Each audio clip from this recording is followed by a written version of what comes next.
She adjusted the tray of drinks in her hands and told herself, 1 more hour, that's all, and then she could go home and take off these shoes that were a size too small and belonged to her stepsister anyway.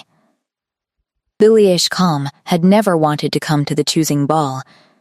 She'd been dragged into it the way she was dragged into most things in that house, not by force exactly, but by the quiet, constant pressure of being the one who couldn't say no. Her stepmother, Constance, had put it plainly enough. Talia needs someone to carry her things and fix her hem if it tears, and generally make sure she doesn't embarrass this family in front of the entire kingdom. You're good at fixing things, aren't you, Wilhelmina? Nobody called her Wilhelmina except Constance, and only when she wanted to remind Billie exactly where she stood.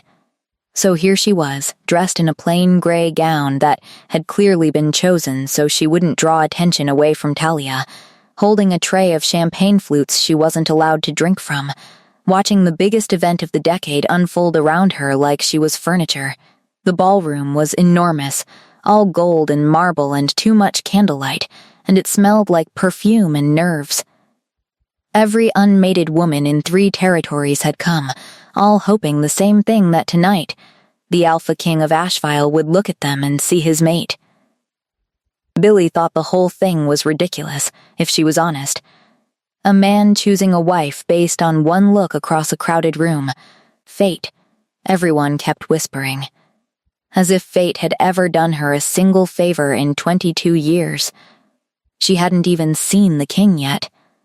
Nobody had. That was apparently part of the tradition he stayed hidden until the right moment, letting the anticipation build, letting every woman in the room half convince herself she'd be the one. Talia had been talking about it for weeks. She'd had 3 dresses made and sent back 2 of them. She'd practiced her curtsy in front of the hallway mirror so many times Billie had started avoiding that hallway altogether. You're not even trying to look nice, Talia had said earlier that evening, eyeing Billie's dress with something between pity and satisfaction. I'm not trying to get chosen, Billie had said. I'm trying to survive the night without dropping anything. That, at least, had been going well so far. 2 hours in, and she hadn't spilled a single drop, hadn't tripped, hadn't done anything to draw Constance's sharp gaze her way.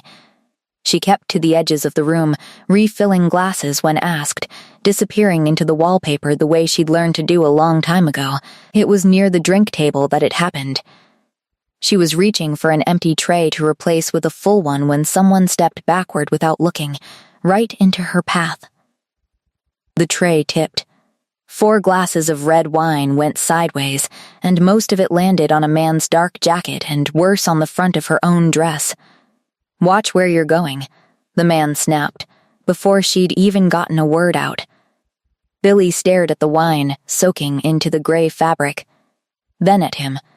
He was tall, dressed well but plainly, no crest or crown or anything that marked him as important, though something about the way he stood made it clear he thought he was.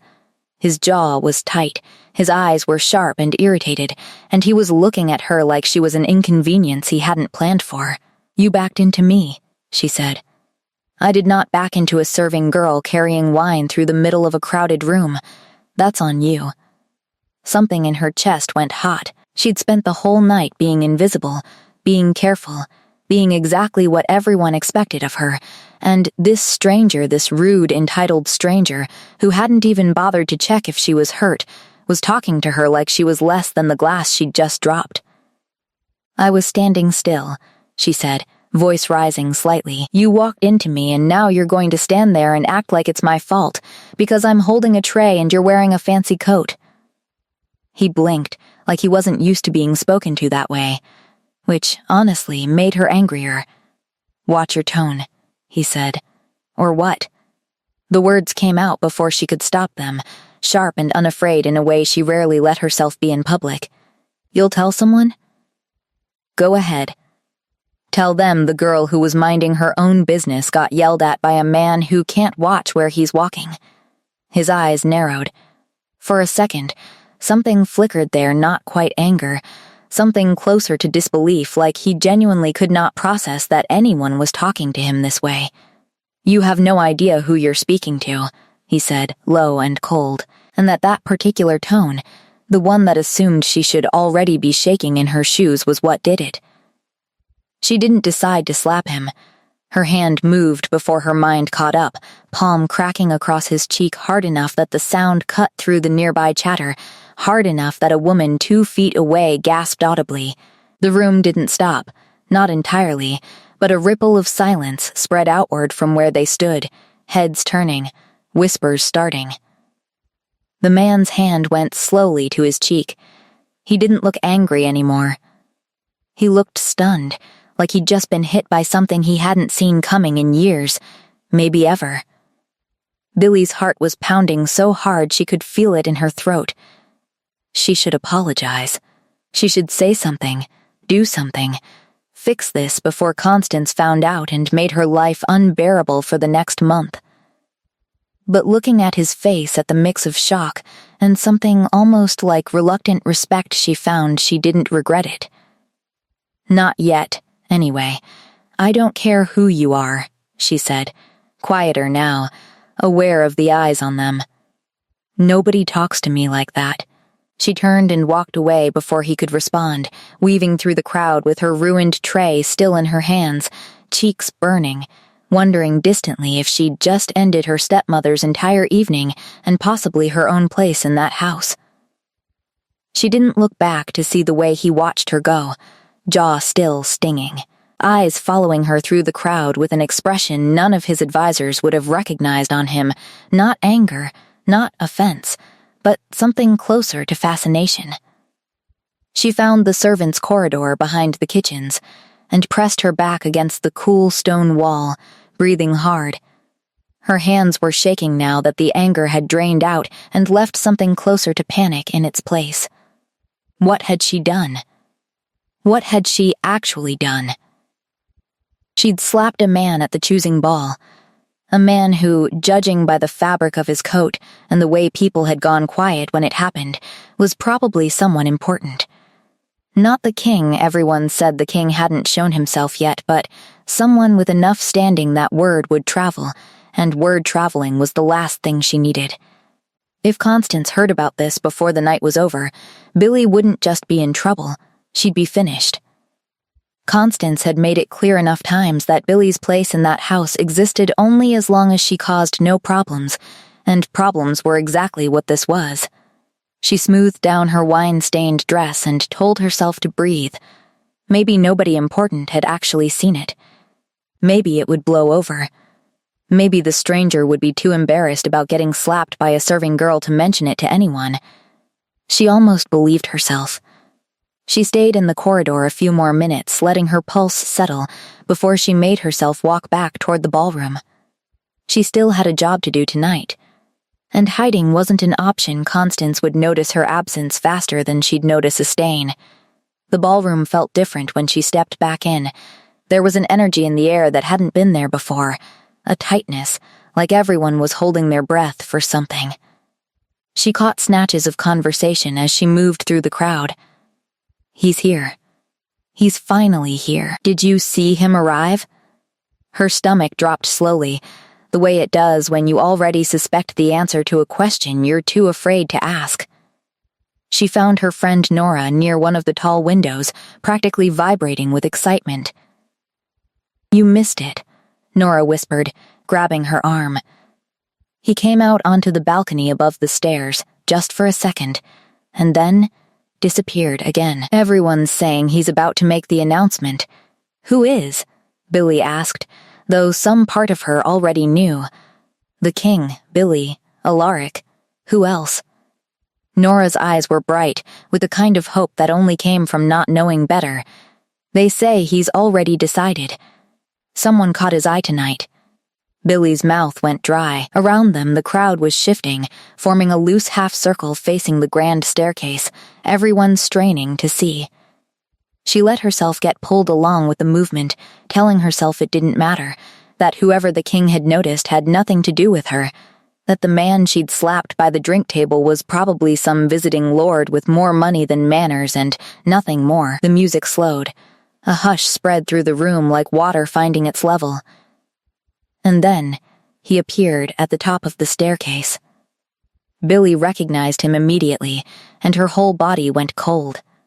He'd changed clothes, the wine-stained coat replaced by a dark formal jacket lined in silver, and now there was no missing the crest at his collar, no missing the way every single person in that ballroom dropped into a bow or a curtsy the moment he came into view.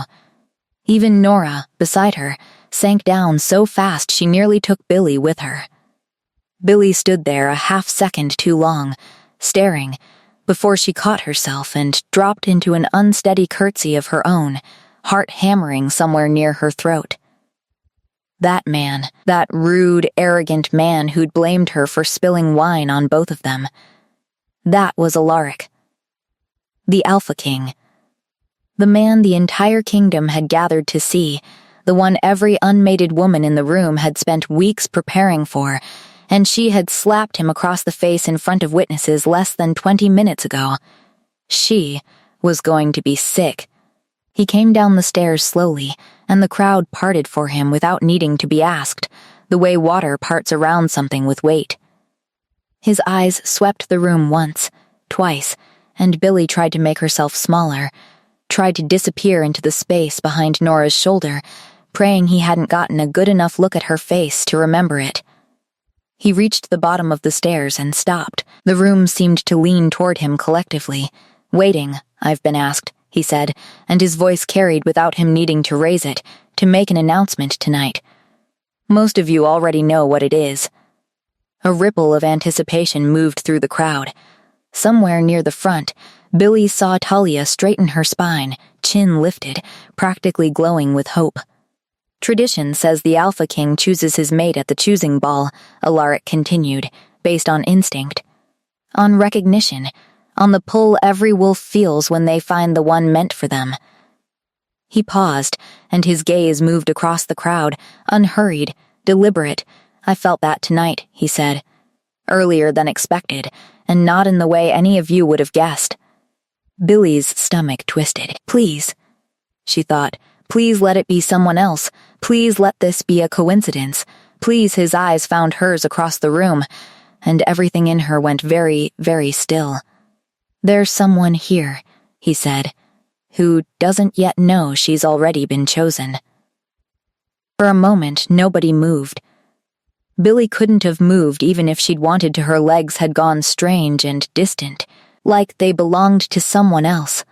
And every eye in the ballroom was following the direction of the king's gaze, straight to where she stood half hidden behind Nora's shoulder.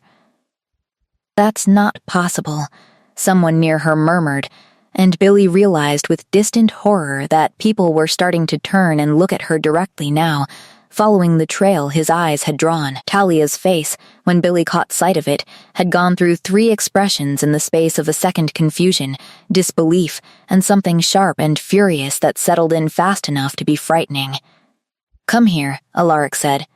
He wasn't shouting, but his voice reached every corner of the room anyway, the kind of voice built to be obeyed without anyone quite deciding to obey it. Billy didn't move. "Girl in gray," someone whispered nearby, not unkindly, more baffled than anything. "He means the girl in gray." She could feel Nora's hand tighten around her wrist, could feel the weight of 200 pairs of eyes settling onto her like something physical. She thought about running. She genuinely, seriously considered turning around and bolting for the servants' corridor and never coming back to this house or this city again. But his eyes were still on her, steady, waiting, and something about the set of his jaw told her that running wasn't actually an option anymore. Not really. Not since the moment her hand had connected with his face by the drink table. She stepped forward. Her legs carried her across the ballroom floor on autopilot while her mind spun uselessly, trying to find some explanation that made sense of what was happening. The crowd parted for her the way it had parted for him, except this time the silence that followed her had a different quality: curious, disbelieving, in some cases openly hostile. She heard someone hiss servant like it was an insult, heard someone else say surely he's joking, and kept walking anyway because there was nothing else left to do. She stopped a few feet from him, close enough now to see the faint red mark still visible on his cheek where her palm had landed. Up close, without the wine-stained coat, without the anger that had colored his features earlier. He looked different. Younger, somehow, despite the crown-like weight he carried in every other way. His eyes weren't cold now. They were watching her with something careful and searching, like he was trying to work out whether she was about to hit him again. "You," she said, before she could stop herself, voice barely above a whisper. "You're the king. I am. You yelled at me about spilled wine. I did. You let me think you were just some rude stranger." Something almost like the ghost of a smile touched the corner of his mouth. I was hoping to remain that for a little while longer. Yes, behind her, she could hear the murmur of the crowd growing louder, could feel the weight of everyone's stares pressing in from every direction. Talia's voice cut through it all, high and strained. "This is absurd. She's my servant. She wasn't even invited as a guest." Alaric's gaze flicked past Billy's shoulder toward Talia, and whatever he saw there made his expression cool considerably. "That's not how the bond works," he said, not unkindly, but with an edge of finality that made Talia's mouth snap shut. "It doesn't ask permission. It doesn't check guest lists." He turned back to Billy, and for a moment it felt like the two of them were the only people in the enormous room. "I wasn't looking for this tonight," he admitted, quieter now, meant for her more than the crowd, though she doubted anyone within 20 feet couldn't hear him anyway. "I came down those stairs already tired of the whole ritual. Every woman in this room has spent the evening performing for me, curtsying just right, laughing just right, trying to be exactly what they think I want. And I slapped you," Billy said flatly. "And you slapped me," he agreed, and this time the almost smile became a real one, brief and startling on his otherwise composed face. "First honest thing that's happened to me all night." She didn't know what to say to that. Her heart was still going too fast, her hands still faintly trembling, and somewhere behind her she could hear Constance's voice rising in a tight, panicked murmur to someone nearby, probably trying to salvage whatever social standing she thought she still had. "I don't understand what's happening," Billy admitted quietly. "I don't understand any of this." "I know," he said. "You will. I promise you will. But not standing in the middle of a ballroom with 200 people staring at us like we're the evening's entertainment." He extended his hand toward her, palm up, patient in a way that felt at odds with everything she'd seen from him 20 minutes earlier. Billy looked at his hand, then at the sea of faces watching her, shocked, jealous, hungry for gossip, some openly hostile, and felt the full, terrifying weight of what was happening settle over her all at once. She was a nobody. A stepdaughter kept around for chores and convenience, wearing a dress that wasn't even hers, standing in front of the most powerful man in 3 territories, after slapping him across the face less than half an hour ago, and he was still holding out his hand. Slowly, carefully, like she wasn't entirely sure this wasn't some elaborate joke about to end with everyone laughing at her, Billy reached out and placed her hand in his. His fingers closed around hers, warm and steady, and something happened that Billy couldn't quite explain, a kind of settling, low in her chest, like a held breath finally released. She didn't understand it, didn't trust it, but she felt it, undeniable and strange. Around them, the crowd had gone almost entirely silent, watching the two of them the way people watch a fire they can't look away from. Alaric didn't seem to notice, or if he did, he didn't care. He kept his eyes on Billy's face like the rest of the room had simply ceased to exist. "I need to speak with you," he said, somewhere quieter than this. "My stepmother," Billy started, glancing back over her shoulder toward where Constance stood frozen, her face a careful, brittle mask over what was almost certainly panic. "Your stepmother will manage without you for a few minutes," Alaric said, and there was something in his tone that made it clear this wasn't really a request, though he'd phrased it like one out of some remaining shred of courtesy. He led her through a side door she hadn't even noticed, down a shorter hallway lined with paintings of people she didn't recognize, into a smaller room that looked like a private study, bookshelves along one wall, a fireplace burning low, the noise of the ballroom fading into a distant hum behind the closed door. The quiet felt enormous after the crush of the ballroom. Billy became suddenly, painfully aware of her wine-stained dress, her borrowed shoes, the fact that she probably looked exactly like what she was a servant who'd wandered somewhere she didn't belong. "You can let go of my hand now," she said, more to break the silence than because she actually wanted him to. He looked down at their joined hands like he'd forgotten they were still connected, then released her, though something in his expression suggested it cost him a small effort to do so. "I owe you an explanation," he said. "You owe me several," Billy said, "starting with why you didn't just tell me who you were instead of yelling at me over spilled wine. Would it have changed anything?" She considered that honestly. Probably not the slap. That surprised a short laugh out of him, quiet and genuine, and for a moment he looked less like a king and more like an ordinary man who'd had a strange, difficult night. "I wasn't planning to reveal myself so early," he admitted, moving toward the fireplace and resting one hand against the mantel. "I never am at these things. I go in dressed like nothing, no crest, no guard hovering close enough to draw attention, because I wanted to see how people actually treat someone who has nothing to offer them. It tells you things about a person that curtsies never will." "So, you were testing everyone. I was observing everyone," he corrected. "There's a difference. Feels like the same thing when you're the one being observed and don't know it." He turned to face her fully then, something in his expression softening. "You're right. And I'm sorry, for that part, at least. Not for the rest of it."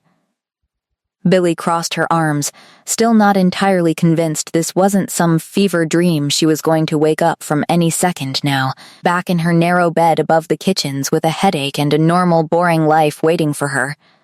"What exactly happened out there?" she said slowly, "when you said someone had already been chosen? What does that actually mean?" Alaric's expression grew more serious. "For wolves, there's a pull, a recognition, when we're near the person meant to be our mate. It's not something we choose, not exactly, it's something we feel, the way you'd feel a fever coming on before you understood you were sick." He paused. "I felt it the moment you slapped me." "That's not romantic," Billy said. "That's the least romantic thing I've ever heard. I didn't say it was romantic, I said it was true." He almost smiled again, then let it fade. "Most matings don't work like this. Most alphas simply choose whoever seems suitable, good bloodline, useful alliance, that sort of thing. The bond, the real one, the one that happens on its own, that's rare enough that most wolves never experience it at all. And you're saying you felt it. With me. A servant girl who threw a drink on you by accident and then hit you on purpose. I'm saying exactly that." Billy sat down slowly in one of the chairs near the fireplace because her legs had started feeling unreliable again. "This is insane." "Probably," he agreed, taking the chair across from her without being invited, close enough that she could see the faint mark on his cheek hadn't fully faded yet. "I'm not asking you to understand it tonight. I'm not even asking you to want it tonight. I'm telling you what happened, because you deserve to know the truth instead of finding out secondhand from rumors by morning." "What happens now?" she asked quietly. "If this is real, if it's true. What actually happens to me?" Something flickered across his face, hesitation, maybe, or the recognition that the answer wasn't simple. "Now," he said carefully, "everything about your life changes, whether either of us is ready for that or not." Billy stared into the fire for a long moment, trying to absorb what he'd said. Everything about your life changes. She thought about the small room above the kitchen with its narrow bed and the drawer that didn't close properly, about the chores waiting for her tomorrow morning regardless of tonight, about Constance's voice already sharp with fury even before they'd left the ballroom. You don't even know me, she said finally. No, Alaric agreed. I don't. That's the part that unsettles my advisors more than anything else. They'd much prefer I mate someone whose family they've already vetted, whose loyalties are known, whose behavior is predictable. He shrugged, an oddly human gesture for someone who'd commanded an entire room into silence minutes earlier. The bond doesn't care about any of that. So what happens if the bond is wrong? What if I don't know a terrible person? What if you hate me once you actually get to know me? Do you think you're a terrible person? That's not the point. It's exactly the point, he said, leaning forward slightly. You slapped the most powerful man in 3 territories in front of 200 witnesses because he was rude to you. That tells me more about your character than 100 curtsies ever could. Billy felt heat rise in her cheeks, unsure whether it was embarrassment or something else entirely. I could get in serious trouble for that, you know, with regular people. If you'd been some lord instead of the king, I could have lost my position, gotten thrown out onto the street. You didn't know I was the king when you did it. No, she admitted. I didn't, and you still did it anyway. Something in his expression had shifted, gone quieter, more thoughtful. Do you know how many people have lied to me tonight? How many women told me they loved poetry because someone mentioned I once quoted a line of it at a council meeting? How many have agreed with every single thing I've said for the past 3 hours, regardless of whether they actually believed it? Billy didn't answer, because she genuinely didn't know. You told me I was wrong about the wine, he continued. You told me to watch my tone. You hit me across the face rather than apologize for something that wasn't your fault. He shook his head slightly, like he still couldn't quite believe it himself. I've spent my entire life surrounded by people who tell me what they think I want to hear. You didn't do that. Not for 1 second. I didn't know who you were, Billy repeated, though with less conviction this time. I know. That's what made it real. The fire crackled between them, filling the silence that followed. Billy studied his face, the sharp jaw, the tired eyes, the faint mark still visible where she'd struck him, and tried to reconcile the arrogant stranger from the drink table with the man sitting across from her now, quiet and unexpectedly earnest. What happens to my family? She asked eventually. My stepmother, my stepsister.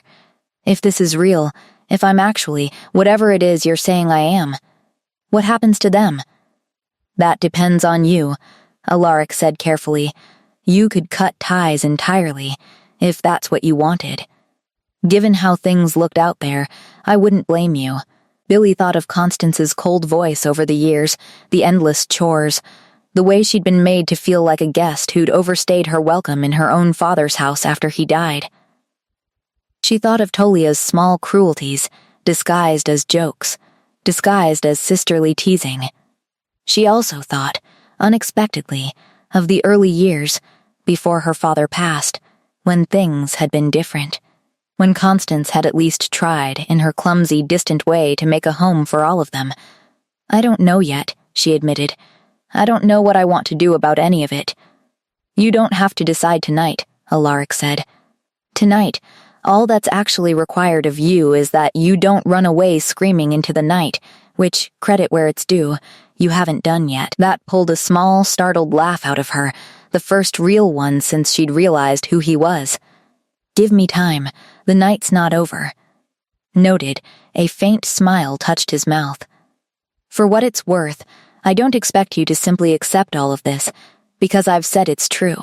Bonds are one thing, trust is another. I'd rather earn the second than assume it comes free with the first. Billy studied him for a long moment, weighing his words against everything she'd witnessed in the past hour, the arrogance at the drink table, the sudden gentleness now, the way the entire room had bent around his presence without him seeming to notice or care. That's the first sensible thing you've said all night, she said. High praise, he said dryly, from the woman who slapped me. A knock at the door interrupted whatever Billy might have said next. Alaric's expression shifted instantly, the softness from a moment ago replaced by something more guarded, more composed, the mask of a king slipping back into place like it had never left. "Enter," he said. The door opened to reveal a man around Alaric's age, dressed in similar dark formal wear, but with an easier, less rigid posture, like someone who'd earned the right to be casual in a way most people in that palace hadn't. His eyes went immediately to Billy, curious and assessing, before settling back on Alaric. "The room's about to combust out there," the man said. "Thought you might want a warning before you walk back into it." "Corin," Alaric said, by way of introduction, gesturing vaguely between the two of them.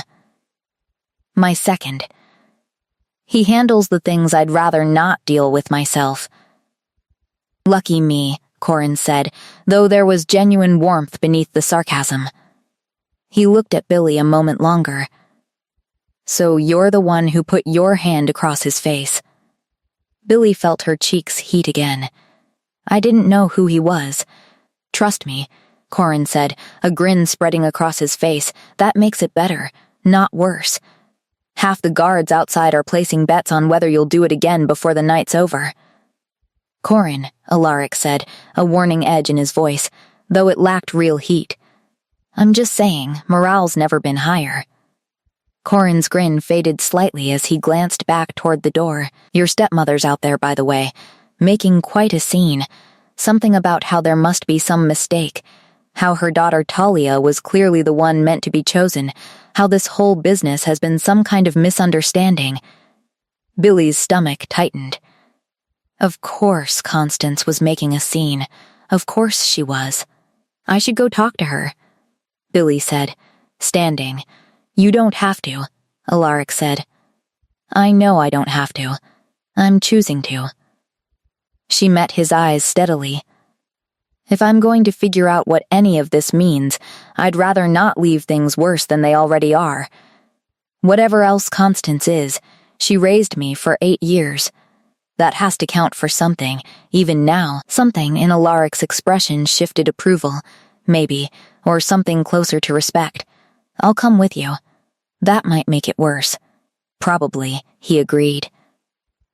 "But you're about to walk back out there as my chosen mate whether either of you likes it, and I'm not about to let you face that alone."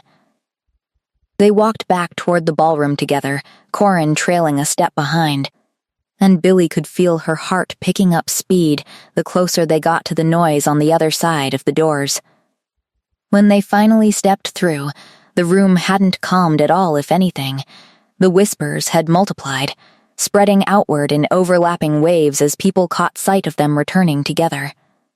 Constance found her almost immediately, cutting through the crowd with a determination that would have been impressive under different circumstances. "Wilhelmina," she said, voice tight and controlled in the way it got right before it wasn't controlled at all. "What exactly is going on here?" "I don't fully know myself," Billy admitted, "but it seems to be real." "Real?" Constance's eyes flicked toward Alaric, calculating something Billy couldn't quite read. "Your Majesty, forgive me, but surely there's been some confusion. My daughter Talia was raised specifically with occasions like this in mind. She's studied court etiquette for years." "She with respect," Alaric interrupted, not unkindly but with absolute finality. "The bond isn't something that responds to preparation. I understand this is difficult to accept. It's difficult for me too, in its own way. But it's not something either of us gets to negotiate." Constance's mouth tightened. For a moment Billy thought she might argue further, might make the scene everyone was clearly expecting from her. Instead, something in her posture deflated slightly, some fight going out of her as the reality of the situation settled in. "I see," she said finally, voice quieter now. She looked at Billy properly, for what felt like the first time in years. "I suppose congratulations are in order, then." It didn't sound warm, exactly, but it didn't sound entirely hollow either. Talia, standing a few feet away, hadn't managed the same composure. Her face was pale, her eyes bright with something between humiliation and fury, and when she finally spoke, her voice cracked slightly around the edges. "This isn't fair," she said, to no one in particular. "I did everything right tonight. Everything." Billy looked at her stepsister, at the girl she'd shared a house with for 8 years, who had never quite decided whether to treat her as family or as staff, and found she didn't feel triumphant, the way some petty part of her might have expected to. She just felt tired, and strange, and entirely unprepared for whatever was about to happen next. The rest of the night blurred together in fragments Billy would only piece into order much later. There were introductions to people whose names she forgot as soon as she heard them, formal bows that made her deeply uncomfortable, and the constant, unbearable sensation of being watched by every single person in the room, as though she'd suddenly become the only thing worth looking at. At some point, Alaric had guided her to a quieter corner near the terrace doors, away from the worst of the attention, and simply stood beside her, close enough that his presence formed a kind of barrier between her and the curious eyes still tracking them across the room. "You don't have to stay for the rest of this," he said quietly. "I can have someone take you home, if that's what you want." "Home," Billy repeated, and the word felt strange in her mouth. "I don't actually know where that is anymore.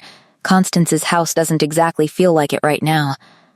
"Then you'll stay at the palace tonight," Alaric said, like it was the simplest thing in the world. "There are rooms prepared for guests. Nothing about this needs to move faster than you're ready for. You already told the entire kingdom I'm your chosen mate. That feels like something moving fast." "That part wasn't up to me," he admitted. "The bond doesn't wait for permission, and once I felt it, hiding it would have been its own kind of lie. But everything after tonight, how quickly things move, what happens between us, all of that part is entirely up to you." Billy studied him for a long moment. There was something almost vulnerable in the way he said it, a crack in the composed authority he wore like armor everywhere else. "Why does that matter to you?" she asked. "You're the Alpha King. You could have anything you wanted tonight, and instead you're standing here telling me I get to decide the pace of my own life." "Because I've watched what happens when people don't get that choice," he said, something darker passing behind his eyes. "My own mother didn't get it.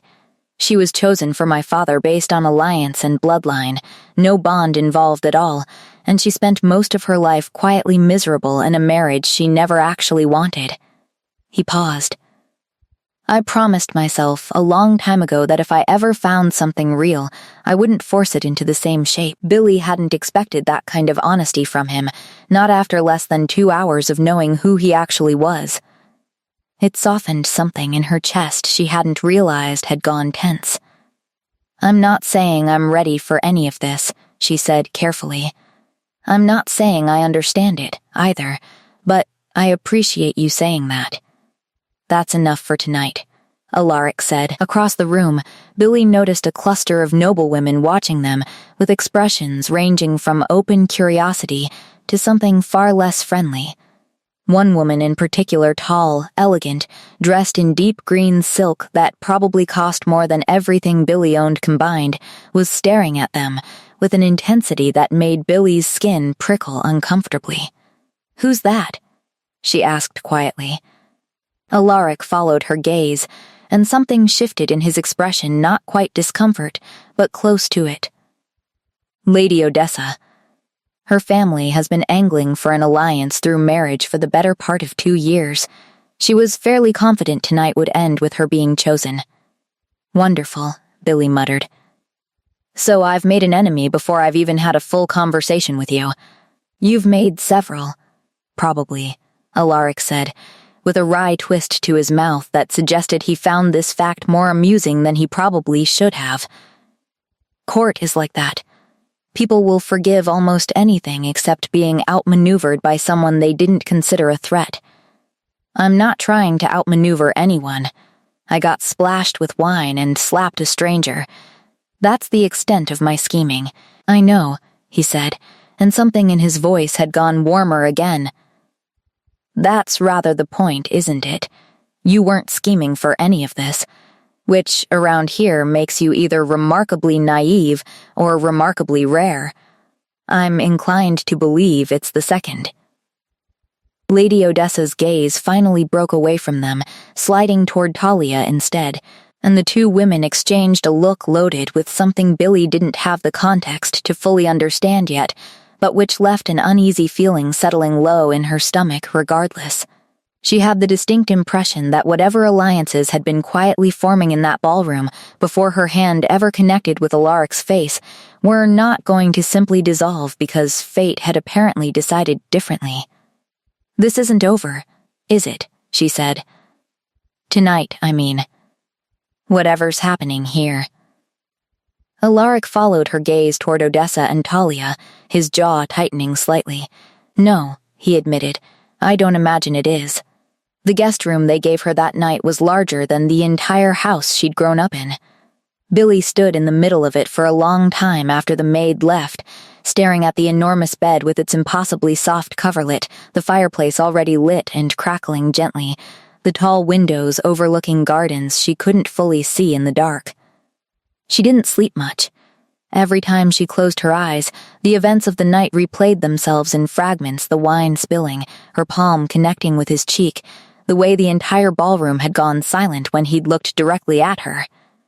By the time gray morning light started filtering through the curtains, she'd resigned herself to being awake for good.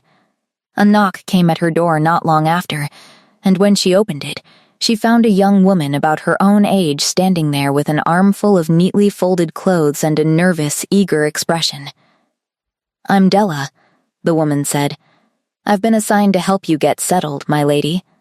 His Majesty asked that I make sure you have everything you need."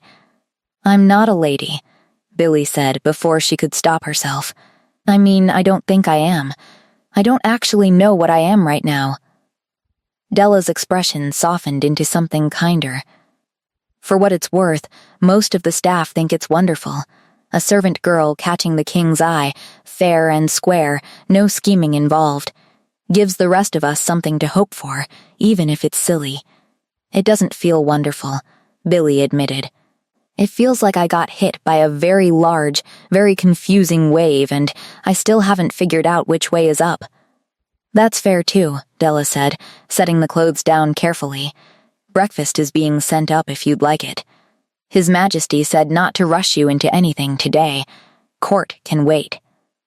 Breakfast arrived a few minutes later, and Billy ate slowly, still half convinced she was going to wake up from this at any moment and find herself back in her narrow bed above Constance's kitchen. When she finally ventured out of her room an hour later, dressed in clothes finer than anything she'd ever owned, she found Alaric waiting in a small sitting room down the hall, looking like he hadn't slept much either. "You look like you had the same night I did," she said, sitting across from him. "Worse, probably," he said. "I spent half of it in council with advisors who have opinions about literally everything, including extensively you." "That sounds terrible." It was. He rubbed a hand over his face, and for a moment he looked less like a king and more like an exhausted man in his late 20s who'd had entirely too much thrown at him in the span of one evening. "Most of them will come around eventually. A few of them are going to be difficult about it for a while. Lady Odessa's family, I assume. Among others." He hesitated. "There's something else you should know, actually. Something that happened after you went up to your room." Billy's stomach tightened slightly. "What kind of something?" "Odessa's father requested an audience this morning, formally withdrew his family's proposal for the alliance marriage, which, given the circumstances, wasn't unexpected." Alaric paused. What was slightly less expected was the way he phrased his withdrawal. He implied not directly, but clearly enough that a bond formed under unusual circumstances with someone whose background hasn't been properly vetted might not hold up to scrutiny, might not be as solid as it appears. Meaning, what, exactly? "Meaning some people are going to look for reasons to doubt this," Alaric said. "Whether that's questioning whether the bond is real at all, or digging into your background for anything that could be used against you, or simply waiting for us to fail on our own so they don't have to do anything at all? Billy sat back slightly, processing that. So less than a day into this, and I already have people actively hoping I'll fail. I'm afraid so. That's reassuring. I didn't say it to reassure you, Alaric said. I said it because I'd rather you know what you're walking into than have you find out from someone else, twisted into something worse. Billy appreciated the honesty, even as it settled uncomfortably in her chest. What happens if they're right, though? What if the bond isn't as solid as we think? What if we get to know each other and realize this was some kind of mistake? Then we'll deal with that when it happens, Alaric said, meeting her eyes steadily. But I don't intend to spend the time we do have assuming it's going to fail before we've even given it a real chance. Over the following days, Billy began to understand just how much her life had actually changed. She was given lessons not the kind Talia had spent years perfecting, but practical ones. How to navigate the particular currents of palace politics, which advisors could be trusted and which merely performed trustworthiness. How to recognize the difference between genuine curiosity and calculated fishing for information she shouldn't give away. Corin, it turned out, was the one who ended up teaching her most of it, dropping by her sitting room in the mornings with an easy grin and an alarming amount of gossip disguised as education. Lady Odessa's still furious, he told her one morning, settling into the chair across from her like he owned it. Not that she'll admit it directly, she's very good at being furious in ways that look like polite disappointment. Wonderful, Billy said. Anything I should actually be worried about, or is this just entertainment for you? Bit of both, honestly. Corin's grin faded slightly, though there is something worth paying attention to. Her family's been quietly meeting with a few other houses who weren't thrilled about the announcement either. Nothing outright hostile yet, just positioning. Waiting to see how solid things actually are between you and Alaric before they decide whether it's worth causing trouble.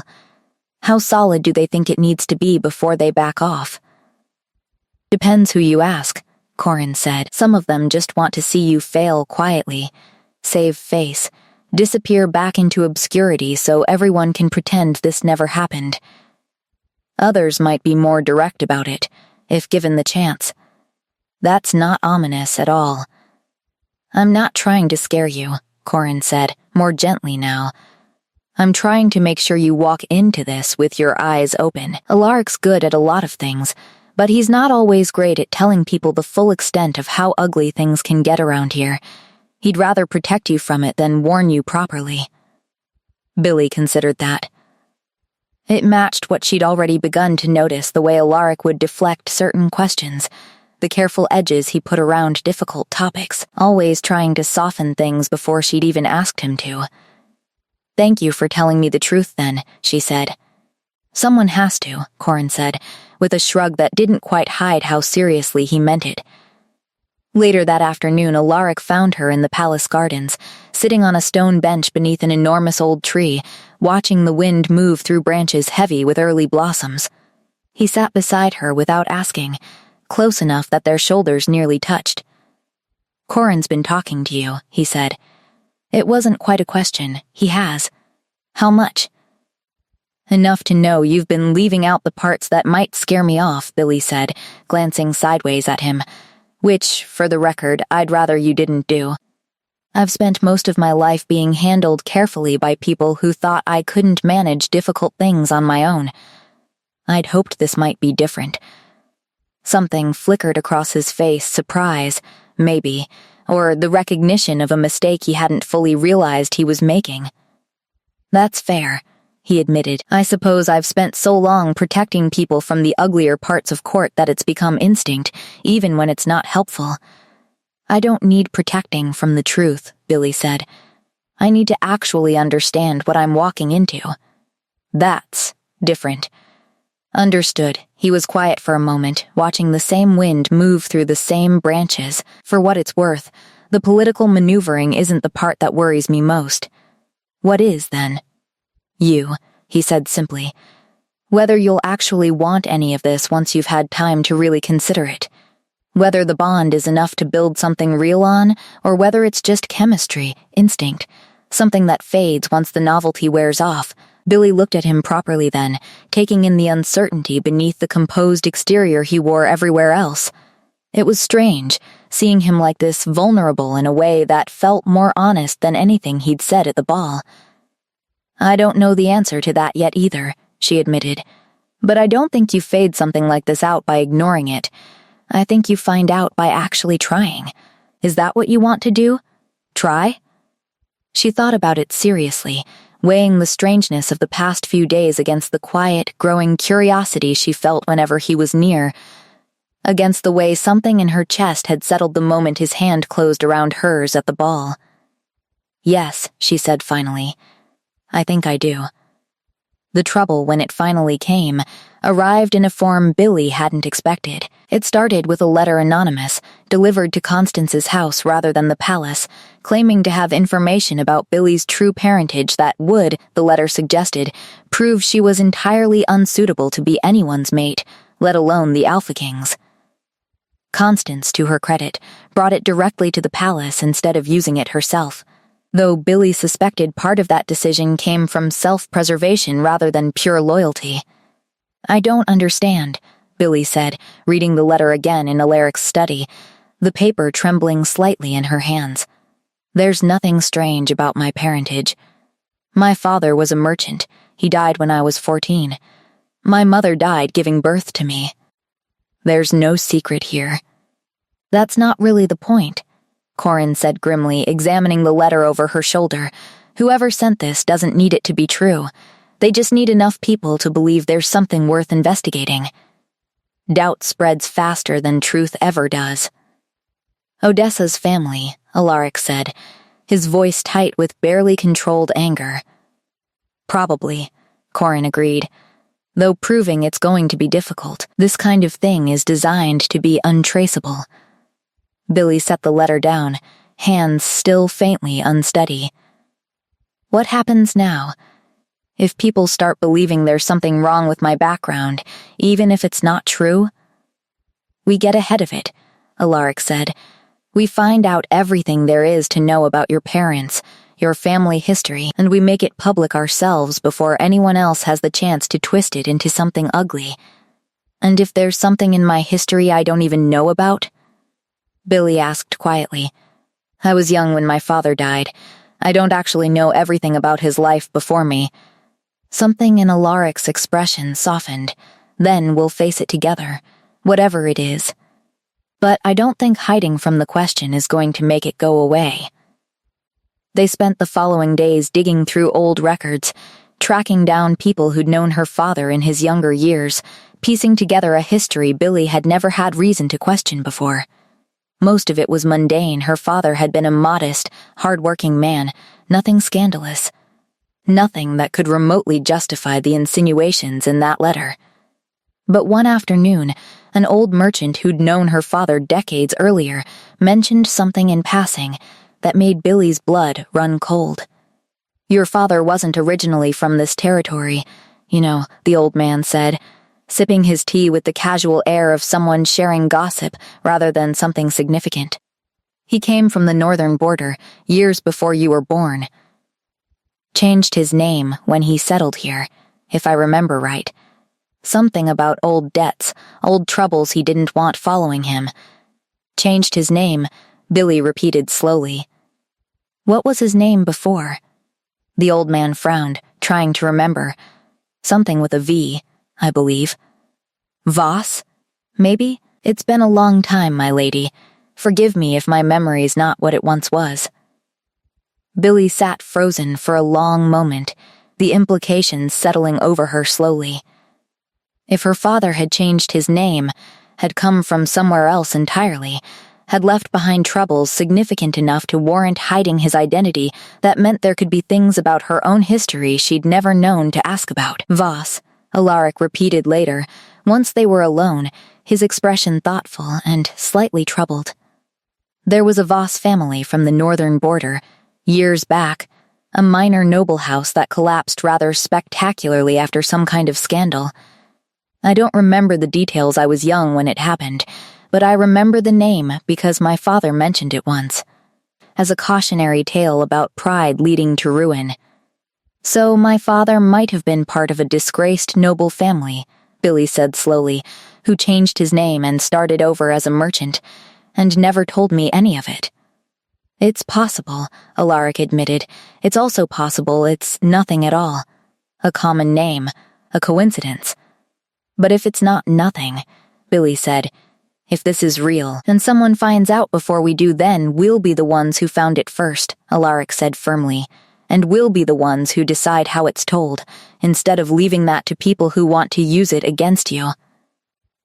Billy looked at him, at the steady determination in his eyes, and felt something loosen slightly in her chest, despite the fear still coiled there. You're not even hesitating, she said, about any of this, about what it might mean. Should I be? I don't know. Most people would want to know exactly what they're getting into before committing to something this messy. I already know what I'm getting into, Alaric said, quietly. I've known since the moment you slapped me at that ball. Everything else is just details. The truth, when they finally uncovered it fully, was messier than Billy had hoped, and less damning than she'd feared. Her father had indeed been born Elias Voss, second son of a minor noble house from the northern border that had lost everything decades earlier after his own father had been caught embezzling funds meant for the territory's defense. The scandal had been significant enough at the time to ruin the family name entirely, forcing surviving members to scatter and rebuild under new identities, quietly, far from anywhere that name still meant anything. Elias himself had been barely more than a child when it happened, entirely innocent of his father's crimes. But the shame had followed him anyway, the way shame tends to attach itself to people regardless of what they actually did. He'd changed his name to Ashcombe, moved south, built a modest but honest life as a merchant, and never told his daughter a word of it, likely hoping to spare her a burden that had never been hers to carry in the first place. He wasn't hiding anything shameful of his own, Alaric said, once they'd finally pieced the full story together from old records and careful inquiries. He was hiding his father's shame, which isn't the same thing at all, whatever people might try to make of it. Try telling that to Odessa's family, Billy said, though some of the fear had eased out of her voice now that the truth was finally clear rather than an ominous unknown. They'll twist it into whatever suits them regardless of the actual facts. They might try, Alaric agreed. But we control the narrative now, not them. We tell the truth first, plainly, without shame attached to it, and there's very little room left for anyone to twist it into something worse. That was exactly what they did. Alaric arranged a small, controlled announcement, not a grand public spectacle, but enough of one that the truth would spread faster than any rumor could catch up to it. Billy's father's history was laid out honestly, a man born into scandal not of his own making, who'd rebuilt an honest life through his own effort, whose daughter had inherited nothing from that old disgrace except a name that no longer meant anything to anyone who mattered. It didn't erase every whisper. Some people still murmured, still exchanged knowing looks, still found small ways to suggest that Billy's background made her unworthy of the position fate had apparently chosen for her. But the ground for genuine scandal had been taken away before anyone could properly use it, and slowly, over the following weeks, the whispers began to lose their sharpest edges. Constance, surprisingly, was the one who reached out during that difficult stretch, sending a short note that read, simply, "Your father would have been proud of the person you became, regardless of any of this. I should have told you that more often while he was alive." Billy read it 3 times before setting it aside, unsure exactly how to feel about a kindness so long overdue. Talia's reaction was more complicated, colder for longer, though eventually even she softened slightly, showing up unannounced one afternoon with an awkward, half-formed apology about the things she'd said the night of the ball. "I was jealous," Talia admitted, twisting her hands together in a way that reminded Billy uncomfortably of herself at a younger age. I'd spent months preparing for that night, and then you just showed up in a plain dress. Not even trying, and somehow it was you he chose instead. It felt unfair. It probably was unfair in some ways, Billy said honestly, but that doesn't mean I did anything wrong by not trying to compete for something I never wanted in the first place. Talia nodded slowly, something like understanding finally settling over her expression. I don't know if we'll ever really be close, she admitted, but I don't want to keep being cruel about something that clearly wasn't your fault. It wasn't forgiveness, exactly, not on either side, but it was something honest, and Billy found she could live with that. Through all of it, Alaric remained steady in a way that surprised her more each day, not perfect, not without his own moments of frustration or exhaustion, but consistently, deliberately present, checking in without hovering, offering support without taking over decisions that were hers to make. You didn't have to help me with all of this, Billy told him one evening, weeks after the ball, as they walked together through the same gardens where they'd first properly talked. The scandal, the letter, all of it. You could have let your advisors handle it from a distance. I could have, Alaric agreed. But that's not the kind of mate I want to be. Not the kind who watches from a distance while you handle things alone. What kind do you want to be, then? He stopped walking, turning to face her fully, something steady and certain in his expression that hadn't been there the night they met. The kind who's actually here, he said simply, for the good parts and the difficult ones both. The formal bonding ceremony took place 2 months later, in early autumn, when the palace gardens had turned gold and rust-colored, and the air had finally cooled enough to make long ceremonies bearable. Billy stood at the top of the same staircase where Alaric had first announced her before the entire kingdom. Except this time she wasn't hiding behind anyone's shoulder, wasn't wearing a borrowed dress 2 sizes too small, wasn't dreading the weight of every eye in the room turning toward her. She'd spent the 2 months since the ball learning who she actually was in this new life, not the servant girl who fixed hymns and carried trays, not entirely the noblewoman everyone now expected her to become, but something new, stitched together from both, unwilling to fully abandon either version of herself. She'd learned to navigate council meetings without flinching at the weight of disapproving stares. She'd learned which advisors respected honesty and which merely tolerated it. She'd learned, slowly and imperfectly, how to trust that Alaric meant what he said when he promised her decisions about her own life would remain hers to make. And she'd learned, more than anything else, that the bond between them, whatever strange, instinctive thing had sparked the moment her palm connected with his cheek, had grown into something steadier and more real than she'd ever expected fate to hand her. Lady Odessa hadn't disappeared entirely from court, though her family's schemes had quietly, gradually lost momentum once it became clear the bond wasn't going to crack under pressure the way they'd hoped. Odessa herself, to Billy's genuine surprise, had approached her a few weeks earlier with something that almost resembled respect. I underestimated you, Odessa had said, without much warmth but without hostility either. I assumed someone without proper breeding would fold the first time real pressure was applied. You didn't. I've had practice handling pressure my whole life, Billy had replied, just not the kind that comes with a crown attached. Odessa hadn't quite smiled, but something in her expression had eased slightly. Perhaps that's more useful than breeding. In the end, it wasn't friendship. Not yet. Maybe not ever. But it was a kind of peace Billy hadn't expected to find. Now, standing at the top of the staircase in a gown she'd actually chosen herself, deep blue, simple, nothing like the elaborate gowns other women wore to court, but entirely her own Billy looked down at the crowd gathered below and found she wasn't afraid anymore.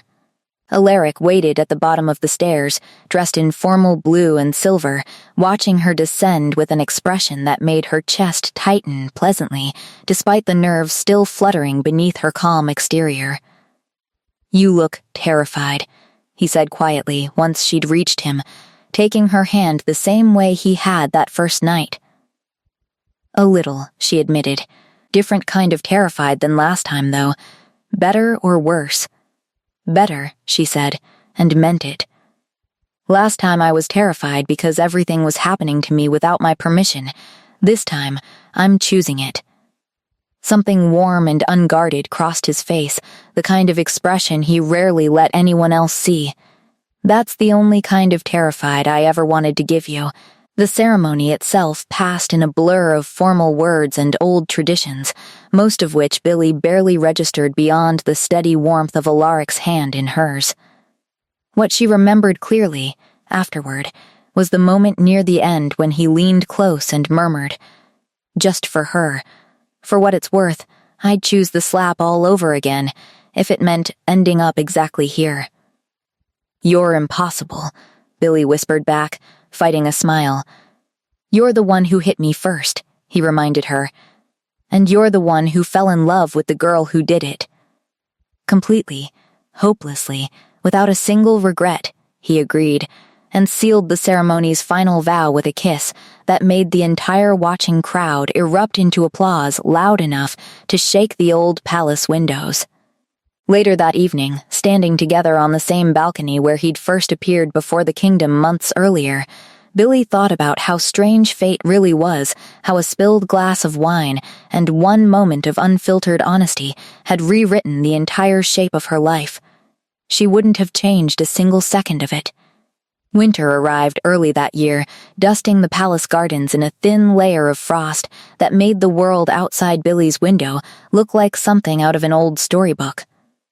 She'd grown used to the palace by then, the long corridors that no longer felt unfamiliar, the staff who greeted her by name instead of staring with open curiosity, the quiet rhythms of a life she'd never imagined for herself. Constance visited more often now, tentative at first, then gradually easier, the two of them slowly building something that wasn't quite the closeness of mother and daughter, but was warmer than the cold distance of before.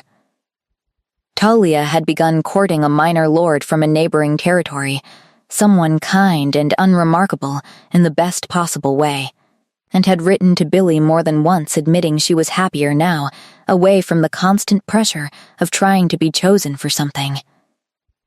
Corin still dropped by most mornings, still delivered gossip disguised as education, though these days it came with less warning and more genuine amusement, the kind shared between people who'd settled into easy friendship rather than cautious alliance, and Alaric had settled into the rhythm of their life together, with a steadiness that still occasionally caught Billy off guard, given how volatile that first night had been.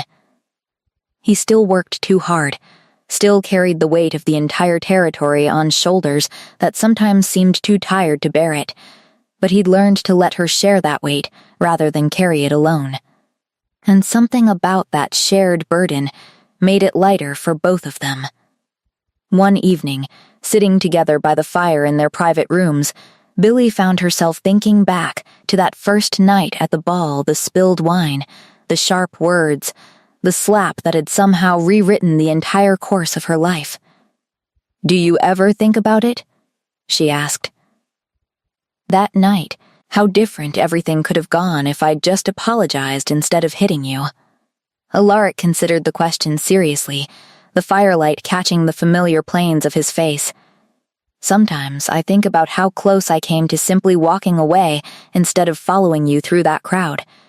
If I hadn't felt the bond the moment you slapped me, I might have written the whole thing off as an unpleasant encounter and never thought of you again." "That's a terrifying thought." "It is," he agreed. "Which is exactly why I try not to dwell on it too often. Some things work out exactly the way they're meant to, even when the path there looks like nothing but chaos at the time." Billy leaned against his shoulder, watching the fire burn low, feeling the same quiet settling in her chest that she'd felt the very first time his hand had closed around hers. "For what it's worth," she said, "I'm glad I hit you." "So am I," Alaric said, pressing a kiss to the top of her head. "Best decision either of us made that night, as far as I'm concerned." Outside, the first snow of the season had begun to fall, soft and quiet against the palace windows, and somewhere in the distance, faint laughter drifted up from the servants' quarters below Della, probably, telling some new version of the story that had started it all. The one about the servant girl who'd slapped a stranger at the ball without knowing he was the king who'd already chosen her. Months before either of them had understood exactly what that choice would come to mean. Billy closed her eyes, listening to the steady beat of Alaric's heart beneath her ear, and thought that if fate really did exist, if it really did have some hand in guiding two strangers toward each other across a crowded ballroom, then she was more grateful for its strange, chaotic sense of humor than she'd ever expected to be. Some things, she'd learned, were worth every bit of the mess it took to find them.